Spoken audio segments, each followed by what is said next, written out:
Irankah bangsa yang dijanjikan Tuhan dalam surat Muhammad? Membicarakan Iran memang selalu menarik, apakah itu menyangkut perseteruannya dengan Amerika dan Israel yang oleh sebagian kalangan disebut OMDO, perkembangan ipteknya yang hampir menyamai negara-negara maju seperti Amerika, Jepang, dan Eropa, atau menyangkut Syiahnya yang selalu dituding sebagai agama sesat dan bukan bagian dari Islam. Membicarakan Iran seperti membicarakan wanita seksi di hadapan seorang alim, jaim, pura-pura tidak mendengar padahal sebenarnya menyimak, pura-pura benci padahal sebenarnya menikmati. Iran memang menarik dan seksi. Tapi yang menarik perhatian kali ini bukanlah masalah Syiahnya yang sudah dikupas beberapa waktu lalu atau masalah lain seputar Iran. Yang menarik perhatian kali ini adalah berkaitan dengan surat Muhammad ayat 38. Ha antum haula'i tud'auna litunfiqu fi sabilillah faminkum man yabkhalu wa man yabkhal fa innama yabkhalu an nafsihi wallahul ghaniyyu wa antumul fuqara wa in tatawallaw yastabdil qauman ghairakum thumma la yakunu amthalakum. Ingatlah, kamu adalah orang-orang yang diajak untuk menafkahkan hartamu pada jalan Allah. Maka di antara kamu ada orang yang kikir, dan siapa yang kikir sesungguhnya dia hanyalah kikir terhadap dirinya sendiri, dan Allah lah yang maha. Sedangkan kamulah orang-orang yang membutuhkannya, dan jika kamu berpaling niscaya dia akan mengganti kamu dengan kaum yang lain, dan mereka tidak akan seperti kamu. QS 47:38. Dalam ayat tersebut Allah mengancam bangsa Arab jika mereka berpaling dari kebenaran ajaran Allah, maka Allah akan menghancurkan mereka dan kemudian menggantikannya dengan bangsa lain yang lebih baik, yang tidak memiliki sikap dan perilaku seperti bangsa Arab. Bangsa apakah mereka? Dalam sebuah hadis dari Imam Baihaqi yang dinukil tafsir Al-Maraghi, menyebutkan bahwa bangsa Persia, Iranlah yang nanti akan menggantikan bangsa Arab. Tala Rasulullah sallallahu alaihi wasallam hadhihi al-ayah ila akhiriha, faqalu ya Rasulullah min haula'i alladhina in tawallayna istabdalu bina thumma la yakununa amthalana. فضرب رسول الله علة منكب سلمان ثم قال هذا قومه والذي نفسي بيده لو أن هذا الدين تعلق بالثريا لتناوله رجال من فارس. Rasulullah SAW membaca ayat ini sampai akhir, maka para sahabat bertanya, ya Rasulullah, siapakah orang-orang itu yang jika kami berpaling, mereka akan menggantikan kami dan mereka tidak seperti kami? Maka Rasulullah menepuk bahu Salman, kemudian berkata, inilah orangnya berserta kaumnya. Demi Allah yang diriku berada dalam kekuasannya, seandainya agama itu tergantung di bintang Suraya, dia akan dicapai oleh orang-orang dari Persia. Lihat tafsir Al-Maraghi Hal 79 juz 26 jilid 6. Percayakah dengan hadits tersebut karena sumbernya berasal dari Abu Hurairah? Dan kenapa bangsa Persia, bangsanya Salman Al-Farisi, yang dipilih bukannya bangsa Yahudi atau bangsa Armenia misalnya? Baiklah, anggap saja hadits itu tidak ada dan kita lebih melihatnya pada isi surat Muhammad ayat 38 di atas, di mana dinyatakan bahwa jika bangsa Arab berpaling niscaya Allah akan menggantikannya dengan bangsa lain yang tidak seperti bangsa Arab. Pertanyaannya, bangsa apakah yang akan menggantikan bangsa Arab itu? Di kawasan Timur Tengah yang bisa menggantikan bangsa Arab hanya dua, yaitu bangsa Kurdi dan bangsa Persia, karena tidak mungkin digantikan oleh bangsa Yahudi atau oleh bangsa Armenia yang Kristen. Tapi mengenai bangsa Kurdi rasanya sulit untuk bisa menggantikan bangsa Arab karena sifat masyarakatnya yang cenderung tradisional dan nomaden. Satu-satunya yang paling mungkin adalah bangsa Persia. Pertanyaannya sekarang adalah bangsa Persia yang mana karena bangsa Persia tersebar di antara negara Iran, Irak, Suriah, Afghanistan, dan Pakistan? Untuk menjawabnya, perhatikan kriteria bangsa yang dijanjikan. Allah dalam surat Al-Ma'idah ayat 54 berikut, Ya ayyuhalladzina آمنوا من يرتد منكم عن دينه فسوف يأتي الله بقوم يحبهم ويحبونه أذلة على المؤمنين أعزة على الكافرين يجاهدون في سبيل الله ولا يخافون لومة لائم ذلك فضل الله يؤتيه من يشاء والله واسع عليم. Hai orang-orang yang beriman, barang siapa di antara kamu yang murtad dari agamanya, maka kelak Allah akan mendatangkan suatu kaum yang Allah mencintai mereka dan mereka pun mencintainya, yang bersikap lemah lembut terhadap orang-orang mukmin, yang bersikap keras terhadap orang-orang kafir, yang berjihad di jalan Allah, dan yang tidak takut kepada celaan orang yang suka mencela. Itulah karunia Allah, diberikannya kepada siapa yang dikehendakinya, dan Allah maha luas, lagi maha mengetahui. QS 554. Dari ayat tersebut ada 5 kriteria bangsa yang dijanjikan Allah yang akan menggantikan bangsa Arab. 1. Allah mencintai mereka dan mereka pun mencintainya. 2. Bersikap lemah lembut terhadap orang-orang mukmin. 3. Bersikap keras terhadap orang-orang kafir. 4. Berjihad di jalan Allah. 5. Tidak takut kepada celaan orang yang suka mencela. Dari 5 kriteria di atas, mungkin terasa berlebihan jika menyebutkan bahwa bangsa, negara, Iran merupakan bangsa, negara Muslim terbaik yang ada saat ini, dan sangat layak dipilih. Allah untuk menggantikan bangsa Arab, terlepas dari setuju atau tidak dengan keyakinan mayoritas bangsa Iran sebagai penganut Syiah. Namun harus diakui bahwa bangsa negara Iran memenuhi kriteria-kriteria yang disebutkan dalam surat Al-Ma'idah ayat 54 di atas jika dibandingkan dengan bangsa negara Irak, Suriah, Afghanistan, dan Pakistan. 1. Allah mencintai mereka dan mereka pun mencintainya. Yuhibbuhum wa yuhibbunah. Agak susah untuk mengukur apakah Allah mencintai bangsa Iran atau tidak karena hal ini merupakan masalah gaib. Tapi indikasinya bisa dilihat dari peristiwa-peristiwa yang terjadi di Iran. Misalnya, ketika terjadi perang Iran-Irak, Iran mampu meraih kemenangan dari serangan Irak yang didukung penuh oleh Amerika, Eropa, Arab, dan Rusia. 2.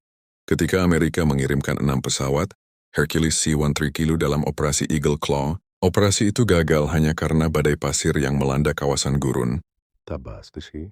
Ketika Iran diembargo, Iran mampu bertahan selama lebih dari 30 tahun dan malah bisa bangkit dari keterpurukan.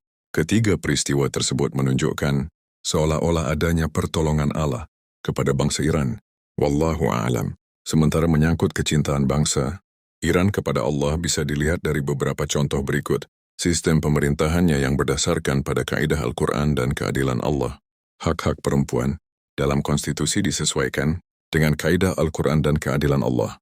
Tradisi keagamaan dan keilmuan berkembang pesat di masyarakat, dimulai dari anak-anak hingga orang tua, selalu membela Islam ketika kesucian Islam dilecehkan. Salah satu contoh yang paling nyata adalah pembelaan mereka terhadap bangsa Palestina dan fatwa mati Salman Rushdie yang dikeluarkan Ayatollah Khomeini. Untuk memperoleh gambaran mengenai bangsa Iran berkaitan dengan kriteria pertama ini, mungkin sabda Nabi SAW kepada Al-Ikhwa berikut bisa lebih mewakili. Man ahabbaka faqad ahabbani, wa habibuk habibullah, wa aduwuka aduwiyya wa aduwiyya aduwullah. Al-wailu liman abghadaka min ba'di. Barang siapa mencintaimu berarti ia mencintaiku, dan barang siapa membencimu berarti ia membenciku. Kekasihmu adalah kekasih Allah, musuhmu adalah musuhku, dan musuhku adalah musuh Allah. Celakalah orang-orang yang memusuhimu sepeninggalku. H.R. Ahmad bin Hanbal dari Ibnu Abbas radhiyallahu atau hadits berikut. Husainun minni wa ana min Husainin. Ahabballahu man ahabba Husainan Husainun sibt minil asbat. Husain bagian dariku dan aku bagian dari Husain. Allah akan mencintai orang yang mencintai Husain. Husain termasuk dari Sibet, keturunan yang akan menurunkan banyak umat dari beberapa umat. H.R. Tirmidzi nomor 3708. Dan kita tahu bahwa mayoritas penduduk Iran penganut madzhab Ja'fari Syiah Itsna Asyariyah, yang notabene merupakan pecinta Ahlul Bait. 2. Bersikap lemah lembut terhadap orang-orang mukmin. Adzillatin 'alal mu'minin. Tidak aneh jika Muslim Sunni membantu Muslim Sunni yang lain. Tapi jika Iran yang melakukannya jadi lebih memiliki nilai tersendiri karena mayoritas penduduk Iran penganut Syiah. Contohnya seperti ketika Iran menjadi negara yang paling getol membela dan memberikan dukungan moral maupun material kepada penduduk Palestina, padahal mayoritas penduduk Palestina penganut Sunni. Kelemah lembutan bangsa Iran terhadap orang-orang mukmin ini pun mereka tunjukkan ketika membantu penduduk Irak yang diinvasi Amerika, padahal bangsa Irak pernah menyerang mereka selama 8 tahun melaporkan dengan dukungan Amerika, Eropa, Arab, dan Rusia. Atau ketika Iran dengan Syiahnya tidak berusaha membalas perlakuan sekelompok Muslim Sunni yang sering menghujat, memfitnah, mengkafirkan, bahkan berusaha untuk menghancurkan Iran. Begitupun ketika menjamurnya situs-situs celaan dan fitnahan terhadap Iran Syiah, mereka tidak berusaha membalasnya dengan membuat situs-situs serupa. Berbanding terbalik dengan negara-negara Arab yang malah menjadi pendukung aksi-aksi kekerasan yang dilakukan terhadap sesama Muslim sendiri, seperti memberi dukungan terhadap aksi militer Mesir, dukungan terhadap kelompok oposisi para pemberontak Syuriah, dan dukungan terhadap teroris di berbagai belahan dunia. 3. Bersikap keras terhadap orang-orang kafir. A'izzatin 'alal kafirin. Sudah menjadi rahasia umum jika Iran merupakan musuh utama dari musuh-musuh Islam, yaitu Amerika dan Zionis Israel, sejak revolusinya pada pertengahan tahun 1977. Karena permusuhannya itulah, kemudian Iran harus rela diembargo selama puluhan tahun, mendapat tekanan dari dunia internasional, khususnya Barat, Amerika, dan Israel, dan bahkan mendapat serangan dunia maya maupun serangan dunia nyata. Sementara negara-negara Arab malah menjalin hubungan mesra dengan Amerika dan Zionis Israel. Benar, bahwa Iran menjalin hubungan dengan Rusia dan China, yang merupakan negara komunis. Tapi kedua negara tersebut bukan musuh Islam, karena tidak pernah menyerang negara-negara Islam, baik secara fisik, invasi militer, maupun secara mental, propaganda negatif. 4. Berjihad di jalan Allah. Yujahiduna fi sabilillah. Dalam masalah jihad, bangsa Iran bisa dikatakan paling depan. Jihad di sini dalam pengertian bersungguh-sungguh di dalam memperjuangkan nilai-nilai Islam agar memiliki manfaat bagi kemanusiaan. Berikut adalah beberapa contoh jihad yang dilakukan bangsa Iran. Memasukkan kaidah Al-Quran ke dalam konstitusi Iran, melakukan kajian-kajian ilmiah demi kemajuan ilmu pengetahuan, menguasai teknologi pembangkit listrik canggih, membuat alat transportasi darat, mobil dan udara, pesawat terbang, membuat robot modern dan pesawat luar angkasa, memproduksi sendiri alutsista, alat utama sistem senjata. Berbeda dengan negara-negara Arab yang selalu mengandalkan pasokan dari Amerika, Eropa, dan Israel, baik dalam persenjataan militer maupun produk-produk teknologi lainnya. 5. Tidak takut kepada celaan orang yang suka mencela. Wala yakhafuna laumata la'im. Siapa takut? Barangkali kalimat itulah yang dilontarkan bangsa Iran ketika menghadapi serangan, mental maupun fisik yang dilancarkan Amerika dan Zionis Israel. Mungkin kalimat itu pula yang dilontarkan bangsa Iran ketika menghadapi berbagai hinaan dan fitnah yang terus disebarkan oleh kelompok takfiri. Siapa takut? Karena bangsa Iran sudah membuktikan diri selama puluhan tahun pasca revolusinya tahun 1979 sebagai bangsa yang tidak pernah takut kepada celaan orang-orang yang suka mencela, memfitnah, bahkan merongrong kedaulatannya sebagai sebuah bangsa yang merdeka. Barangkali karena alasan inilah adanya hadis-hadis yang mengatakan bahwa bangsa Persia akan menggantikan bangsa Arab. Kenapa Arab Saudi rela bersekutu dengan musuh-musuh Islam untuk menyerang Iran? Selain itu, ternyata Arab Saudi dan Israel memang saudara kandung dari orang tua yang sama, maka sudah sepantasnya bangsa Arab ini digantikan oleh bangsa yang lebih baik. Percayakah Anda? Memang sulit untuk mempercayainya, terlebih jika kita masih memandang Iran sebagai bangsa yang sesat karena Syiahnya. Tapi adakah negara dengan mayoritas penduduk Muslim yang lebih baik dari Iran? Semoga saja Indonesia bisa menjadi kandidat kuat untuk menggantikan bangsa Arab sesuai surat Muhammad ayat 38 di atas dan mampu memenuhi kriteria yang disebutkan dalam surat Al-Ma'idah ayat 54 tadi. Mungkinkah hanya bangsa ini yang dapat menjawabnya? Semoga saja.